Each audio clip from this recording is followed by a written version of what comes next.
Hi, Liz Ness here. We have another viewer request today. It's from Lynn, and she's wondering how you draw something like a needle, which is a great question. Let's go ahead and just get started here. I'm going to start over here with the wrench, and I'm going to turn on the drawing guide, and I'm going to go ahead and edit the drawing guide.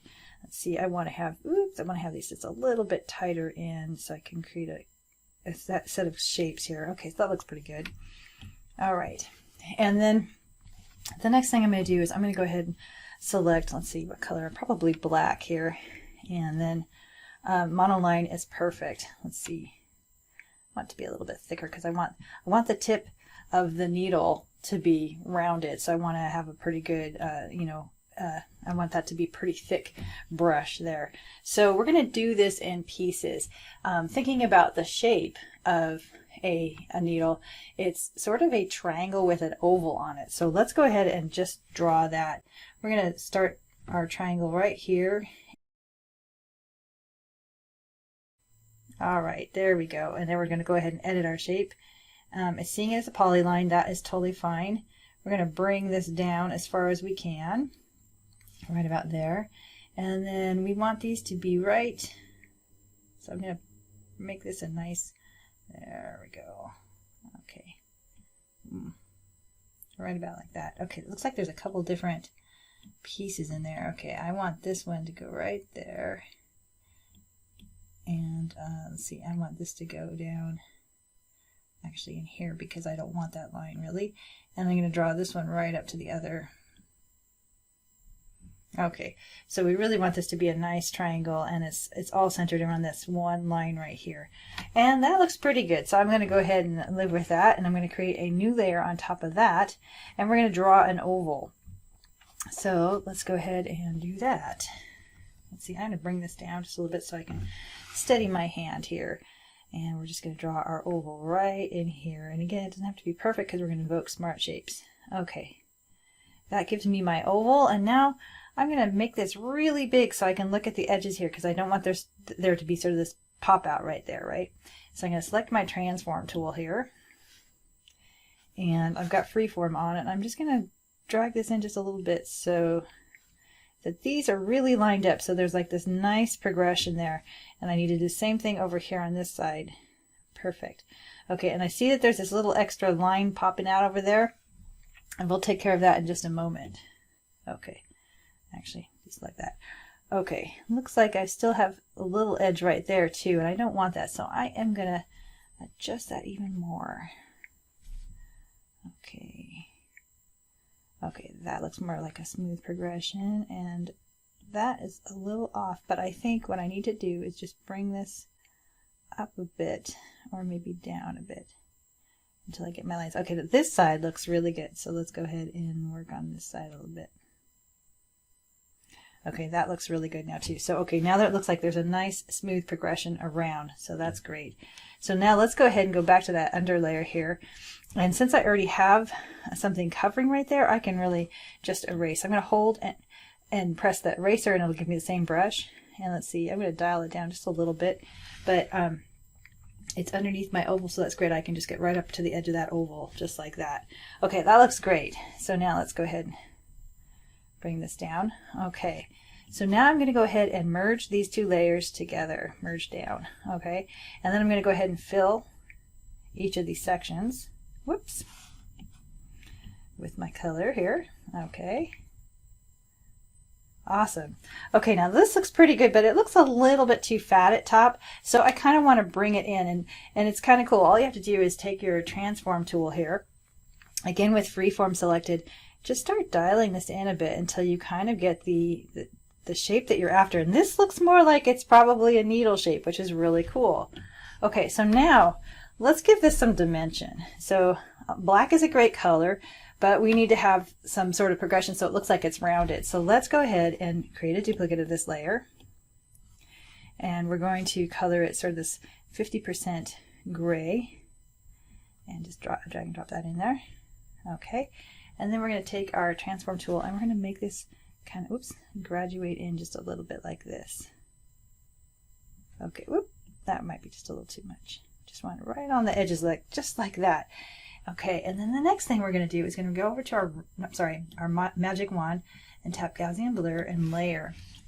And then we're just going to bring up the blur just a little bit here, so it looks like it's rolling off the edge there. That looks pretty good. Actually, maybe just a little bit more. Oh yeah, okay. So now it's starting to have this effect that it's rolling off the edge. And I think it might be just too far in a little bit, so I'm going back to my transform tool and freeform, and I'm just going to dial it just a little bit back out a little bit. Just like that, so it looks like it's rolling. And so now we got to put some white in there. And my black is now feeling a little too dark, so I'm going to lighten that up too. So let's go back to that bottom layer, and let's see, I'm going to get this dark color right here. I will leave in the details below a link to how to get to this monochrome palette. It's free on my site for everybody. So that sort of darker color there, I'm going to drop that in there. Awesome. Okay, that makes it a little bit better. Okay. Now we need to do this effect one more time. So I am going to, let's see, I want to take, yeah, I'm going to do this one right here. So I'm going to duplicate that layer, and I'm going to throw some white in there. Okay, perfect. And now I'm going to go to my transform tool, and you know what I'm going to do. I'm going to squish it down even more. Just like that. This is starting to really give it the sort of this feel of metal, right? So, okay, and I'm going to go ahead and go to my magic wand, and I'm going to do that Gaussian blur one more time. So we're going to kind of go like this, so that it just makes a nice blend over it. Perfect. So you've got that white, and it looks like light is coming down, and it's kind of going right over the edges, just like that. So that's kind of cool. Okay, so now I'm going to combine all of these together. So I'm just going to merge down and merge down. Okay, and the reason I did that is so that now I can just take my eraser, hold it so that it's the same shape as the tool I was using, and I can go ahead and erase this. But you know what? Just in case I make a mistake, I think instead of erasing, I'm going to erase, but I'm going to bring this over so I get some good control. So I'm just going to go right in here and just make like a little spot where you would have the thread, just like that. Okay. Now let's see, I want to go ahead and put another color here. So I'm going to make a new layer, and I'm going to drag and drop it below my needle. I'm going to go over here and turn off my drawing guide. And let's see, I'm going to select, ooh, that nice color blue right there. I like that. And I'm going to drop it on that, just so I could change the background too, but I want to do it this way. Okay, so now I think what I need to do for this particular layer is play a little bit with modes here, just to see if what I really like, because I think I want to clean up those edges just a little bit. Okay. All right. Well, I guess I do like normal just the way it is. So normal. All right. It's a little light on the edges right here, so that's what I'm thinking about. So I might actually create a duplicate here. And then the under one, I might actually multiply that one. Let's just see. Oh, that makes a nice shadow, actually. Let's see what we got going on. Multiply, or maybe... Okay. Oh, that looks like, that's kind of nice. Pin light. I kind of like that. So that it doesn't take away too much from it, but it does kind of soften what seems like a really bright color right here. So it makes it look more metallic still. So that's what I'm doing. I'm going to go with pin light on the bottom layer and just normal on the top. That looks pretty good.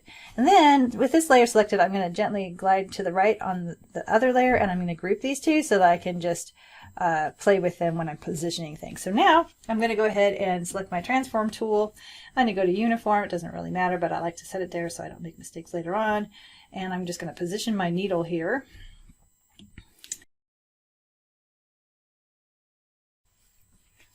Okay, they're going to add a layer above here. And then I'm going to go ahead and select white, because I think that'll make a great color. And let's see, I'm going to dial down, oh, let's see. I'm going to dial down my brush a bit, and I'm going to thread my needle just like that.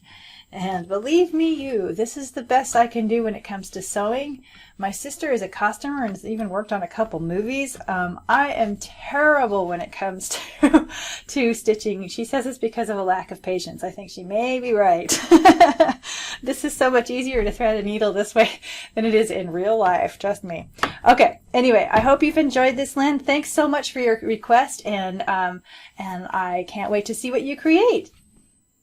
If you've enjoyed this video, please be sure to like the video, subscribe to the channel, and ring that bell so you're notified when new videos become available.